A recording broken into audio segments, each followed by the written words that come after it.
하나님 앞에 첫 시간을 드리며 하루를 구분해 나아가시는 우리 모든 성도님들에게 하나님의 사랑과 은혜가 오늘도 충만하시기를 주님의 이름으로 축원합니다.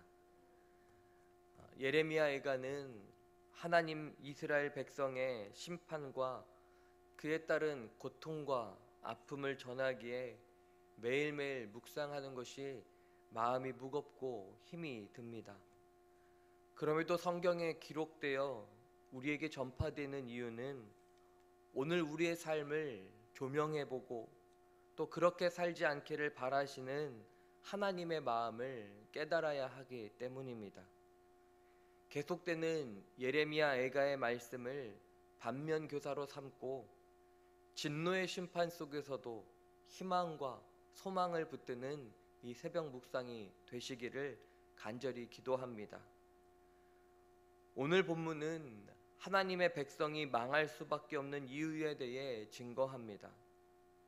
앞에서 살펴본 것처럼 또 오늘 말씀하시는 것처럼 하나님께서 맹렬한 진노로 예루살렘에 쏟았기 때문에 무너진 예루살렘의 모습은 참혹하기 그지없었습니다. 이스라엘 백성은 사실 선민의식에 빠져 이 성전이 있는 예루살렘만큼은 파괴되지 않을 것이라고 자만했습니다.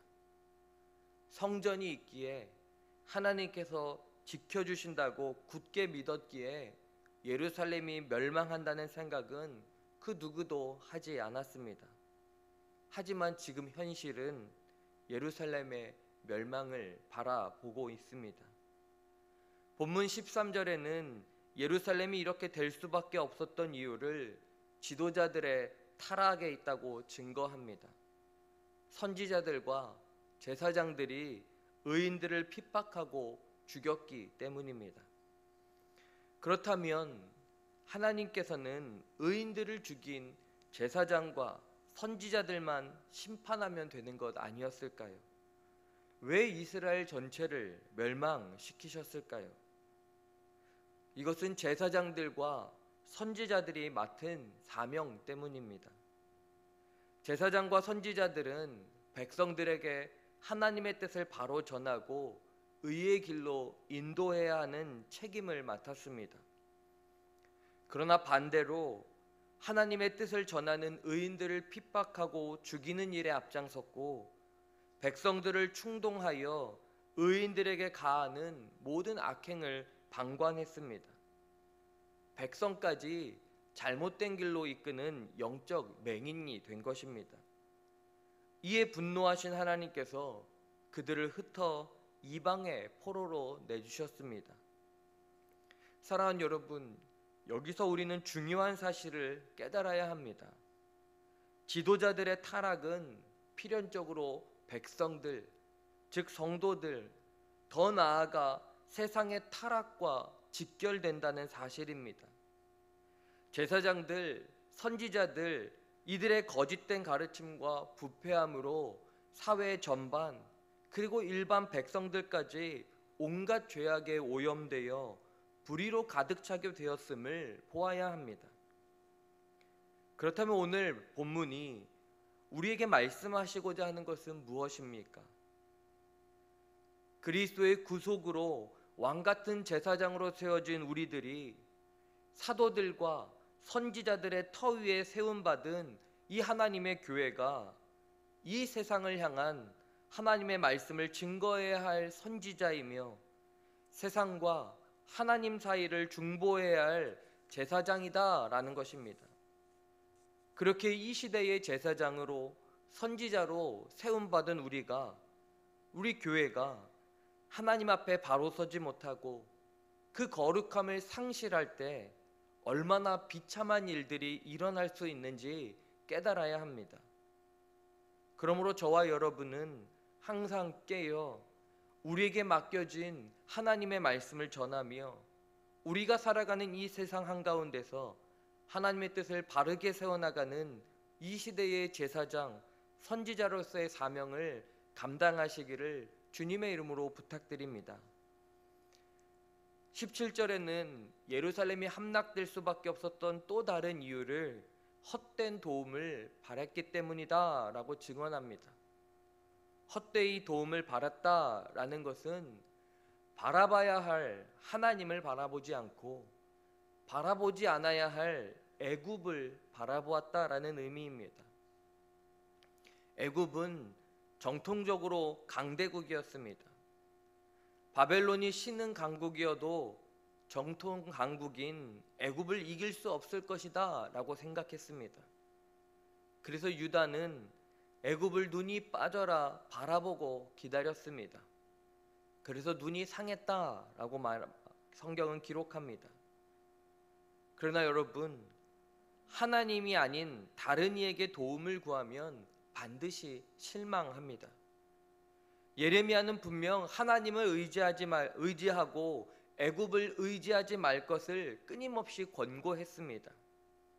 하지만 남유다는 눈에 보이지 않는 하나님보다는 눈에 보이는 확실한 강대국 애굽을 의지했습니다. 하지만 그 판단은 참으로 어리석은 것이었습니다. 유다가 의지했던 애굽, 아무런 도움을 주지 못한 채 그저 물러갔을 뿐입니다. 이것이 하나님 대신 바라보는 것들의 실상입니다. 무엇인가를 할 수 있는 것처럼 보이고 대단한 힘과 능력을 가진 것처럼 보입니다. 하지만 하나님을 대신하여 바라보는 것들은 결정적인 순간에 눈이 상하도록 바라보아도 아무런 도움을 주지 못하고 그 허망한 정체를 드러낼 뿐입니다. 사랑하는 성도 여러분, 지금 우리가 눈이 상할 정도로 바라보고 있는 것은 무엇입니까? 그것이 헛된 것임을 깨달았다면 우리의 시선을 어디로 돌려야 하겠습니까? 우리는 헛된 세상을 의지하지 말고 전능하신 하나님만 의지하고 바라보고 살아가야 합니다. 사랑하는 성도 여러분, 우리가 생명 있는 지금 구원자 되시는 하나님을 바라보아야 합니다. 우리가 하나님을 대신하여 바라보는 것은 그것이 무엇이든지 나라이든 재물이든 권력이든 인맥이든지 결정적인 순간에 아무런 도움이 되지 못하고 오히려 우리를 심판대로 이르게 할 뿐입니다. 그렇기에 오늘 우리가 바라봐야 할 것은 오직 주의 십자가이며 그 안에서 구원을 허락하신 하나님의 은혜입니다.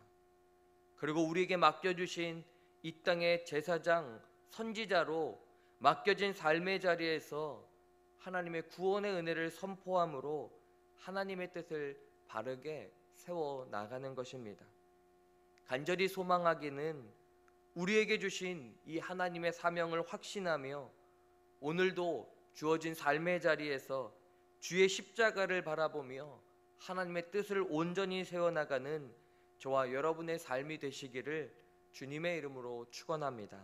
기도하시겠습니다. 하나님 아버지, 하나님의 역사 속에 지도자가 얼마나 중요한지 깨닫습니다. 우리에게 맡겨주신 영적 지도자의 사명을 잘 감당하게 하여 주시옵소서. 그러기 위해 세상의 유한함을 의지하지 않고 영원하신 하나님을 바라보고 하나님을 따르는 이 땅의 제사장, 이 땅의 선지자로 삶을 살아나갈 수 있도록 성령님 인도하여 주시옵소서. 몸과 마음의 질병의 고통으로 신음하는 환우들을 긍휼히 여겨주시고 하나님의 넓은 품에 품어주셔서 모든 연약함들이 회복되어지는 은혜를 누리게 하여 주시옵소서.